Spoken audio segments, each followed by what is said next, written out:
A continuación, disfunciones sexuales.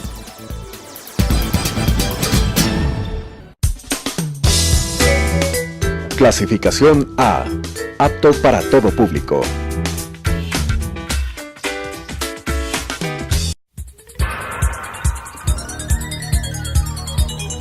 Las opiniones vertidas en este espacio por la producción y dirección del programa son de exclusiva responsabilidad de sus autores y de quienes intervienen en ellos.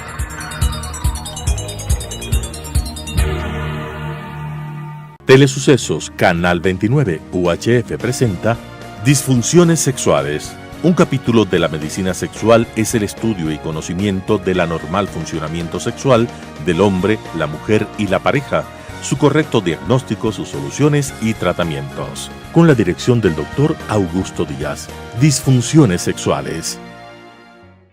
Buenos días, distinguidos amigos televidentes de Telesucesos Canal 29. Otra vez estamos aquí para saludarles y hablar acerca de las disfunciones sexuales. Esta mañana tengo el placer de estar acompañado por la doctora Rocío Cabezas. La doctora Rocío Cabezas es una psicóloga distinguida, psicóloga educativa, asesora familiar por más de 3 décadas. Vea usted, vea la experiencia con la que nos vamos a encontrar el día de hoy. Bueno, será un placer hablar con la doctora. El tema de esta mañana será hablar de las disfunciones sexuales de la sensibilidad desde la parte de vista de la psicología, psicológicas, desde la parte de vista orgánicas. Ya habíamos hablado en 2 ocasiones y la última vez también. Estamos hablando de las disfunciones de la sensibilidad a nivel de los órganos genitales masculinos. Recuerde usted. Por lo tanto, estábamos hablando de la disfunción sexual de la sensibilidad. Doctora, buenos días. Tengo un placer en estar con usted tan bien acompañado. Gracias, doctor. Bueno, y yo le haré una pequeña introducción con respecto a lo que yo había hablado aquí de las disfunciones de la sensibilidad a nivel de los órganos. Les hemos dicho a los distinguidos televidentes que hay 2 tipos de disfunción psicológica y disfunción orgánica, disfunción sensitiva, digamos, de los órganos genitales masculinos, del pene y de los testículos. Entonces, las psicológicas y las orgánicas. De las orgánicas les he hablado mucho, les había dicho que son primarias, secundarias, que son situacionales, se presentan en determinadas situaciones, en otras funcionan absolutamente bien, que pueden ser totales o que pueden ser parciales, pero no hemos ahondado en la parte psicológica. Así es que, mi doctora, cuéntenos, dentro de las disfunciones sexuales de la sensibilidad, psicológicamente hablando, ¿cómo se presentan y desde cuándo se presentan? Bueno, depende, digamos, en cierta forma se pueden manifestar dependiendo de la respuesta del entorno. Hay una edad, por ejemplo, en la que los niños, digamos, por un principio propio de exploración, manipulan su cuerpo y pueden ubicar zonas que son más sensibles que otras. Naturalmente, si hablamos de los varoncitos, pues a nivel de pene encuentran que hay una respuesta de sensibilidad mayor, y al estar jugando, manipulándose su pene, muchas veces genera esto en el entorno una reacción, diríamos punitiva, ¿no? Que se ponen muy aprensivos y utilizan términos como eso es feo, eso no se hace, te voy a castigar, en fin. Y eso provoca, digamos, una cierta relación de culpabilidad o de incomodidad en cuanto a las sensaciones que experimenta. Obviamente que la buena intención del entorno, ¿no?, que es evitar que esa conducta se haga habitual. Porque se cree que eso es malo. Naturalmente. Obviamente va de por medio un poco el tipo de instrucción que nosotros hemos recibido en a lo largo de nuestra vida, ¿no? Y lo que tiene que ver con la parte sexual, desgraciadamente, ha sido muy poco abordado, digamos, en una forma abierta. se ha dejado mucho a la imaginación y a los supuestos, y cada uno ha generado sus propias teorías en gran medida, y como digo, muchas de ellas equivocadas, y que terminan por dar una especie de mensaje subliminal a los chicos de una inadecuación, digamos, al hecho de experimentar una sensación gratificante. Ese puede ser un primer momento en el que se presenta, y naturalmente si es que no hay las condiciones, o sea, no se revisa las condiciones en que esta conducta aparece, puede ir adquiriendo cada vez mayor frecuencia y puede transformarse en un hábito difícil de eliminar. En el adulto ya. Claro. Esto desde el niño mismo. Por ejemplo, hay niños que asumen este comportamiento no solamente en privado, cuando está en casa, cuando está a solas, generalmente cuando está sentado mucho tiempo frente a la televisión y mientras juega con sus dedos, toca, como digo, partes sensibles, descubre esta parte sensible, manipula específicamente su órgano, y en ocasiones, cuando esto se hace muy frecuente, o sea, estos tiempos a solas son muy prolongados, el hábito va haciéndose cada vez más intenso, y llegará un momento en que el niño lo hace ya no solamente en privado, ya no solamente en su dormitorio bajo esas características del entorno, sino aún en la escuela. Y eso genera también respuesta por parte de los compañeros y del docente que esté al frente. Quiere decir que el joven, el niño, encuentra una sensibilidad normal, una sensibilidad agradable, una sensibilidad táctil exquisita, digamos, que le puede llevar a un gozo, ¿no es cierto? Y por eso continúa haciendo este uso, este mal uso, digamos que está en la sensibilidad normal. Pero esto puede acarrear problemas en la sensibilidad, una hipersensibilidad o una hiposensibilidad. Bueno, ¿en qué momentos? Más cuando, por ejemplo, los chicos ya entran a la fase, digamos, de la pubertad, donde existen algunos estímulos del entorno que pueden invitarle a estar más en conexión con su pensamiento erótico. Y por ende, por ejemplo, el niño al masturbarse y hacerlo cada vez con mayor frecuencia, sumado a esto, la respuesta que hay del entorno al respecto, hace que se genere un sentimiento de culpa que va ligado a la sensación.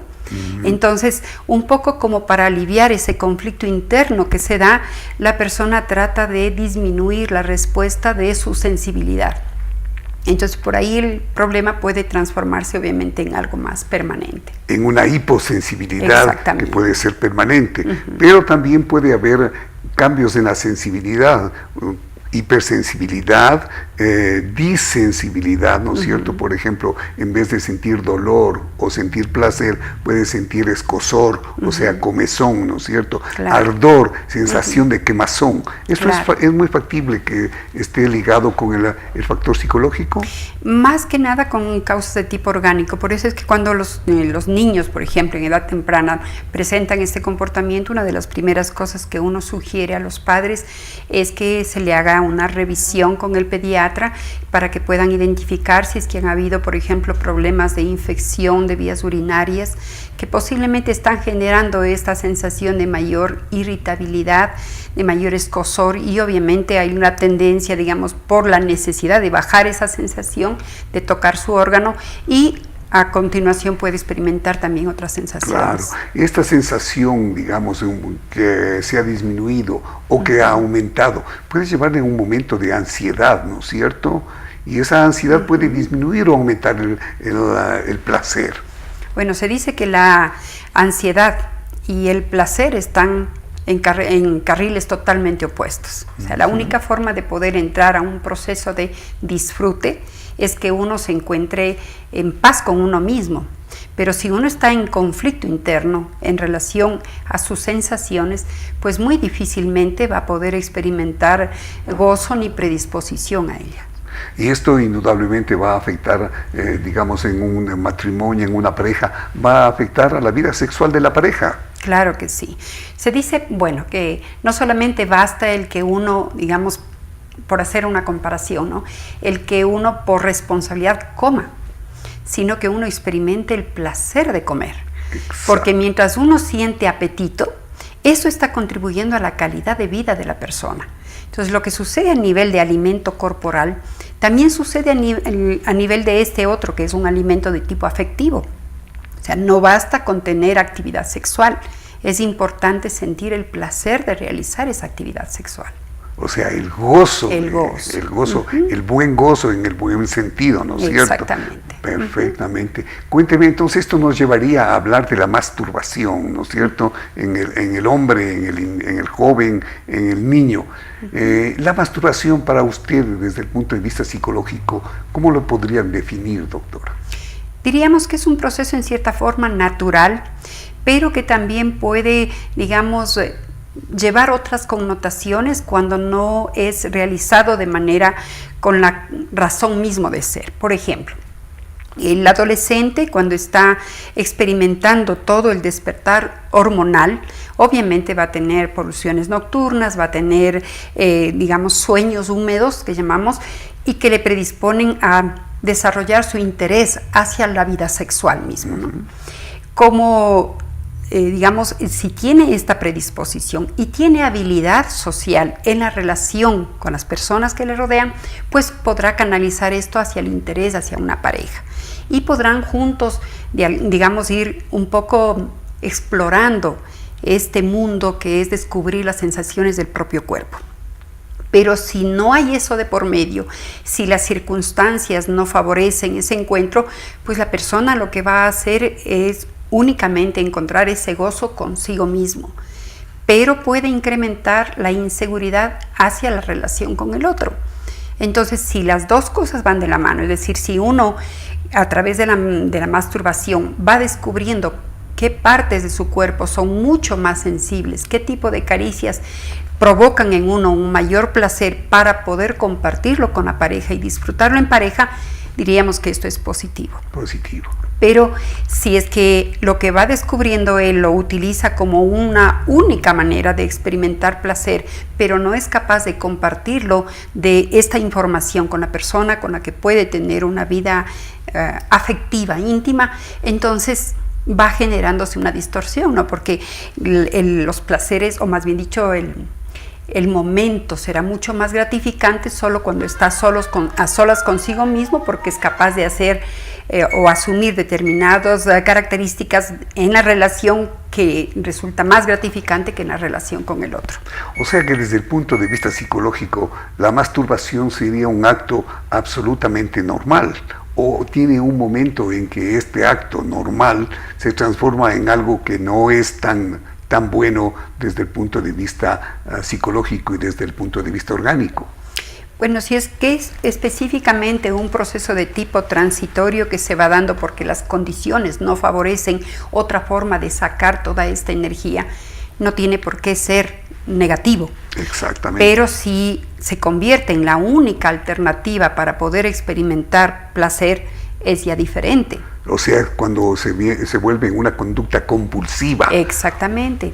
Y esto va de la mano muchas veces, por ejemplo, si hablamos en adolescencia, de el acceso que se tiene, por ejemplo, a la pornografía. Ahora al menos hay medios que facilitan en gran medida la exposición a los niños de material pornográfico, adolescentes también. Y obviamente, al no haber ningún control externo, el chico va dedicando cada vez más y más tiempo a esta exploración, ¿no?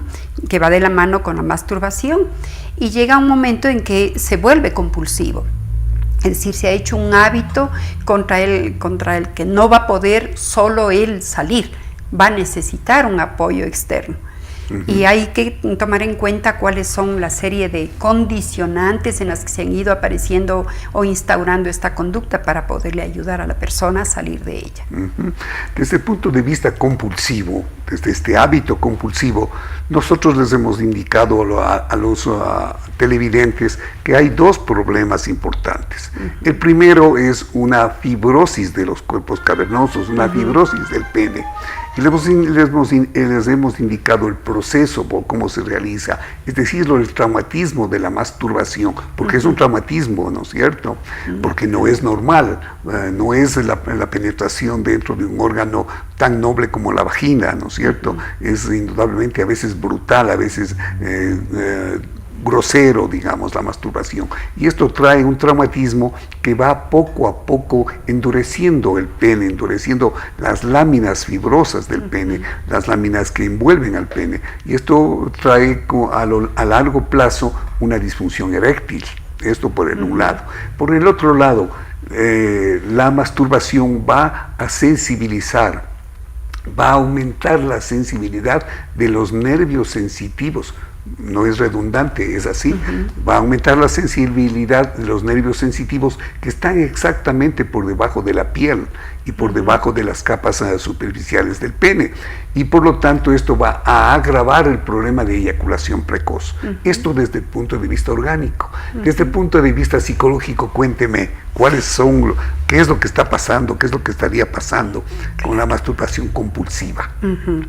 Justamente al darse este desencadenante, como es ya dolor y el comprometimiento a la parte anatómica mismo, da como resultado pues una relación, digamos, no de tipo satisfactoria, sino más bien dolorosa, incómoda, y naturalmente, al menos cuando hablamos, por ejemplo, de que esta relación, digamos, consigo mismo ha interferido en la relación con el otro, los momentos en que tenga la posibilidad de interactuar con otra persona sexualmente, esta limitación va a impedir que la persona se relaje, esté tranquilo y disfrute del proceso del encuentro, que es lo que realmente se busca, ¿no? Para sentirse o experimentar la sensación de estar plenamente vivos. Obviamente estos interferentes, si no son atendidos, la relación de pareja no podrá ser mejorada, porque hay ya, al menos si ya hubo un primer intento de tener una relación satisfactoria con otra persona y no se lo consigue porque esta conducta está ya afincada, entonces esa falla va a generar mucha ansiedad.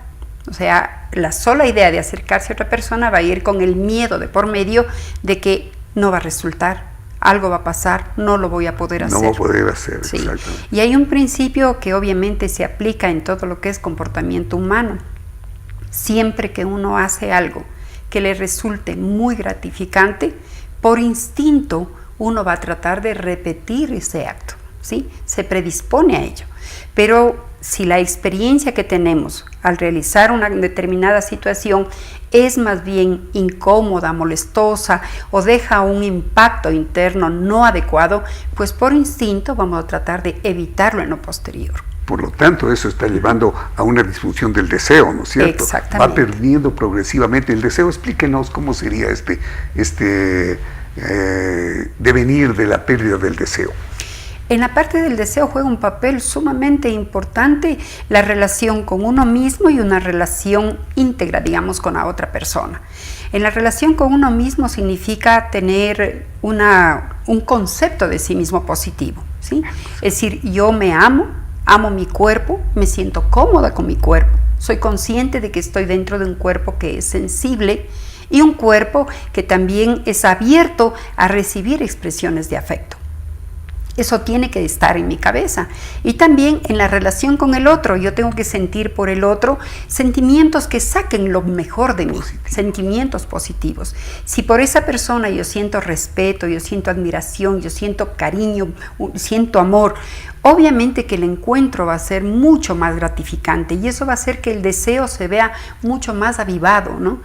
Pero si no se dan esas características, el acto sexual en sí, porque aunque consideremos que dio resultado porque hubo una buena eyaculación, no hubo problema, pero no quedó esa sensación muy grata como para que le predisponga a uno a volver a tener una intimidad en un corto tiempo. Entonces juega un papel muy importante no solamente lo que sucede en el instante en que estamos unidos en la intimidad, sino todo lo que entró en nuestra cabeza a través de la relación durante el día, en la relación con las demás personas, porque yo voy estableciendo primero un contacto desde mi cabeza. O sea, la persona me agrada, me siento bien con la persona, eso dice mi cabeza. Mis sentimientos a su vez están explicando o están demostrando a mi cuerpo que me hace sentir cómodo porque tengo recuerdos muy gratificantes en ese sentido. Claro. Y por último, obviamente, el momento en que uno ya se predispone a estar en un momento de intimidad mucho más, digamos, relajado y tranquilo, todo eso va a ser favorecedor. Sí, así es. Bueno, disculpen esta molestia del celular, pero esto va a ir aumentando o va a ir inhibiendo el deseo, ¿no es cierto? Y entonces ahí se va a presentar una figura del deseo sexual inhibido. Pero este deseo sexual inhibido necesita muchas veces que se presente una acción violenta, como por ejemplo, digamos, y esto es muy conocido por ustedes, los psicólogos, los sexólogos, por ejemplo, la infidelidad. Un caso de infidelidad puede llevar a una disfunción importante del deseo, a un deseo sexual inhibido. ¿Está usted? Naturalmente, porque como decíamos, parte el hecho primero de tener un concepto de la persona con la que uno está, ¿sí? Cuando hay una infidelidad, se quiebra un poco los conceptos que uno tenía. O sea, el hecho, por ejemplo, de saber que ante la persona uno está absolutamente, digamos, protegido las espaldas, por decirlo de alguna manera, ¿no? Es alguien con quien yo me puedo desinhibir totalmente, puedo abrirme, porque sé que esa persona, digamos, no me va a hacer daño de ninguna manera. Esa persona va a ser alguien que siempre va a tomar decisiones que favorezcan mi integridad, el cómo me siento. Pero el momento en que hay una infidelidad es un poco como decir, esa partecita se va quebrando, ¿no? Esa parte que es tan importante de cómo me veo reflejada en la otra persona. Podríamos decir que cuando uno confía en alguien, es como pararse frente a un espejo y sentir que la imagen que devuelve a uno le resulta una imagen que es positiva y que le reconforta la relación con uno mismo. Pero cuando esa imagen que viene distorsionada y nos genera un quiebre en la relación con nosotros, entonces se empieza a ver a ese espejo en cierta forma como no alguien que está aportando positivamente a mi vida, sino por el contrario, alguien que está haciéndome ver partes de mí que no les vi antes como negativas o limitadas, porque es una de las cosas que suele aparecerse, ¿no? Que es la inseguridad en uno mismo.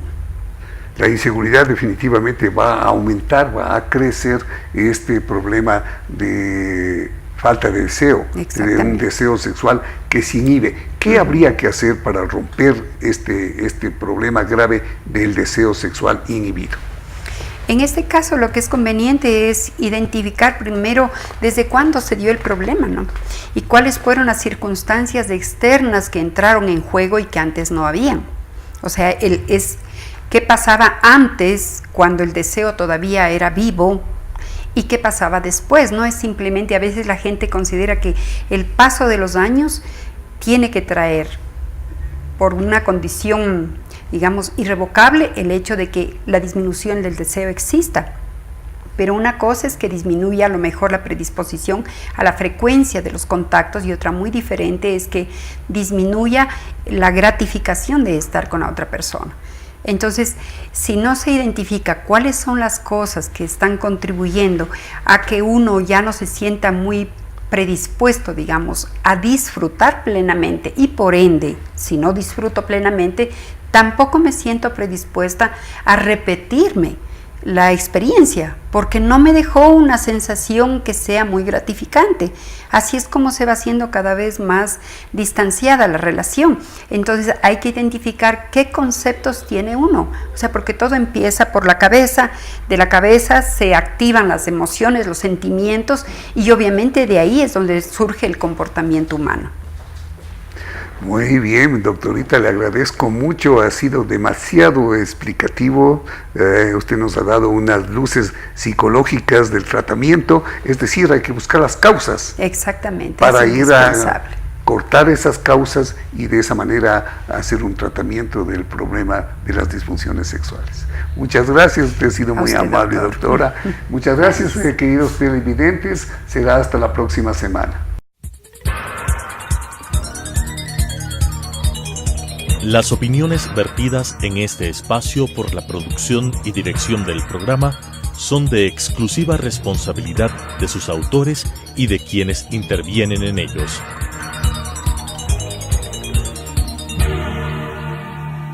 Telesucesos Canal 29 UHF presentó Disfunciones sexuales. Un capítulo de la medicina sexual es el estudio y conocimiento del anormal funcionamiento sexual del hombre, la mujer y la pareja, su correcto diagnóstico, sus soluciones y tratamientos. Con la dirección del Dr. Augusto Díaz. Disfunciones sexuales.